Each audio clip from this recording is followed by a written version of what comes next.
Most people get a little bit of success, man. They are able to pay their bills. They're able to buy a car.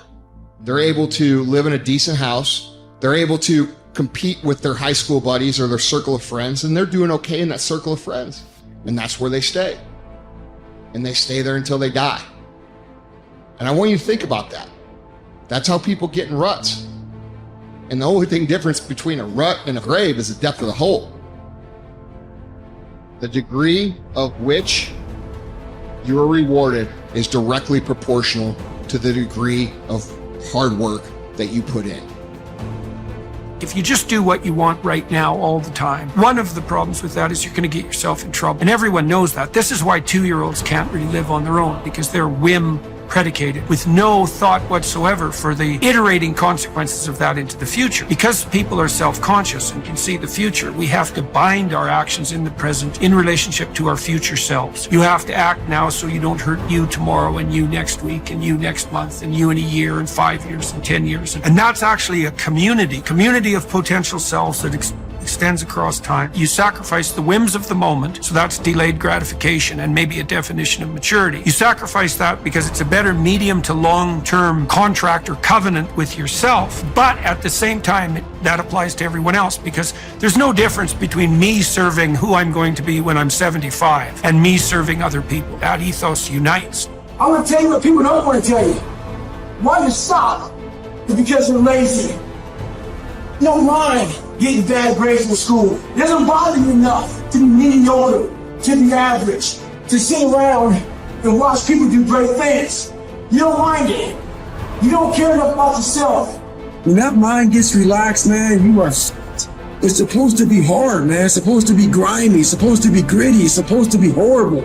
It's supposed to be really ugly. I'm supposed to be battered. I'm supposed to be bruised. I'm supposed to be beaten. Your mind has to touch hardship. It's how you start to create the calloused mind. This is how I'm going to grow. I guarantee you, when you do it, nobody can do it like you do it. The problem is you don't hardly do it. You love sleep too much. You love that alcohol too much. You love that substance too much. You love that vice too much. There's something that you love more than yourself, than your dreams, than your goals.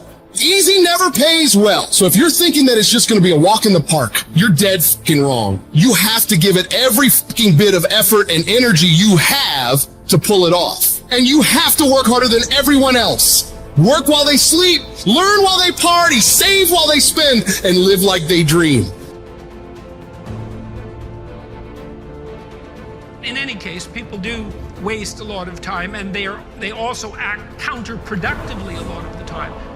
Regardless, we do make progress, and we can thrive under the difficult conditions that make up our lives, and we can resist the malevolence that entices us. That's within our power, and we don't know the limits to that. And we also know that it's better to, we all know this, that it's better to live courageously than cowardly. Everyone knows that. That's what you teach people that you love.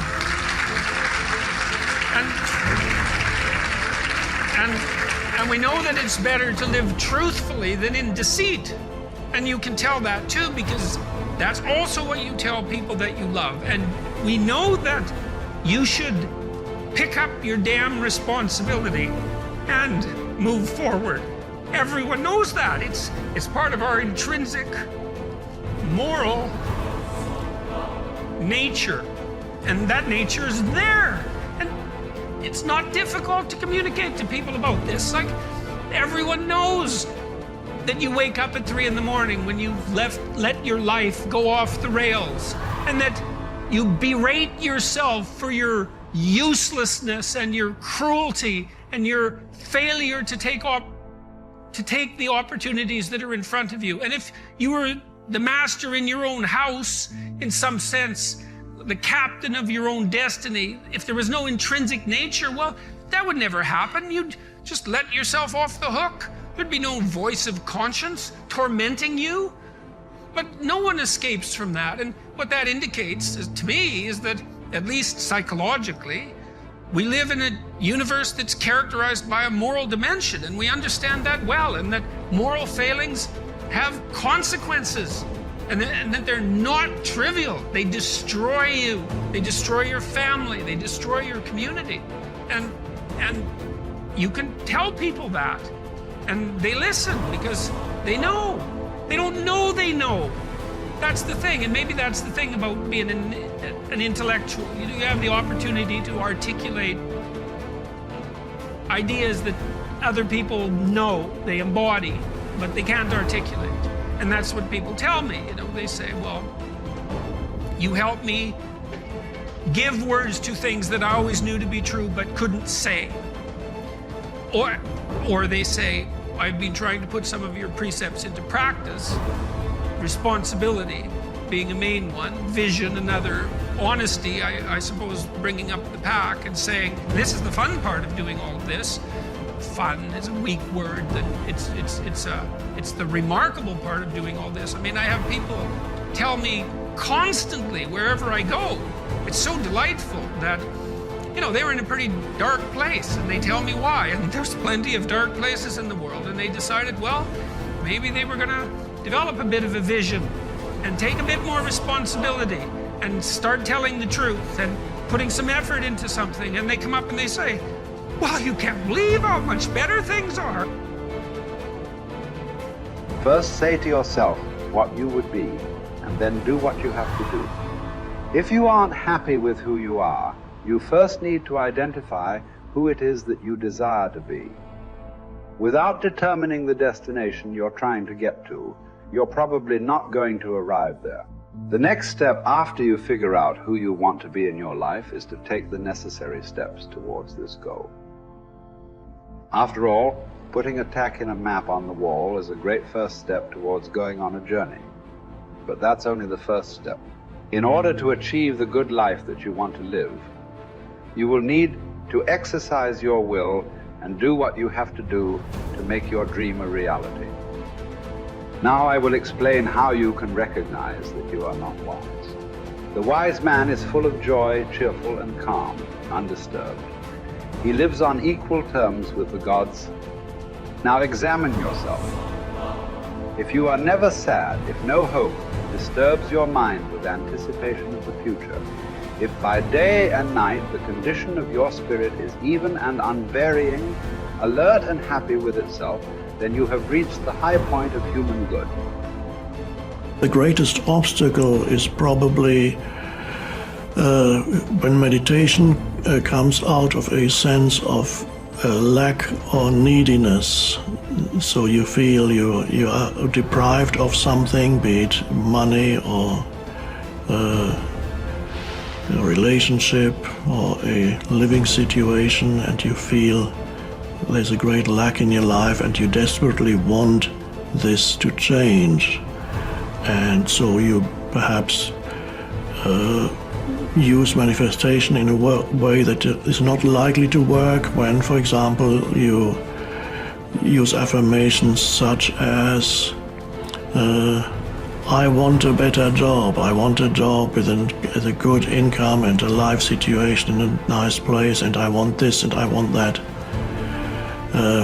By making these statements, you're actually, by implication, saying that you don't have it.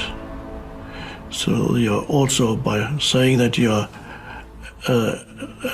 there's a reverse side to your statement, I want, and on the reverse side of the statement, I want, there is the statement, I don't have, and I need. And similar things, please give me, if you pray to maybe God, maybe you pray to Jesus, maybe you pray to Buddha. They do that in Buddhist countries. Maybe you pray to a saint or whatever it is, or you pray to the universe and say, please, universe, please give me this, please give me that.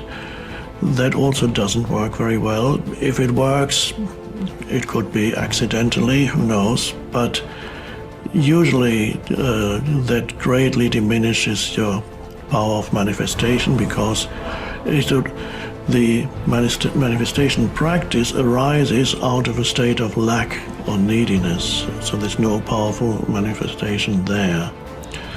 The secret of manifestation is expressed in one simple statement by Jesus, and that encapsulates all the books that have been written on manifestation and will ever be written on manifestation. And it's just one simple sentence. It says, when you pray for something, believe that it has been given, or that you already have it, and then you will receive it. So the important thing is, he doesn't say believe that you will receive it. He says believe that you have received it. So there, the secret is hiding in that statement, believe that you have received it.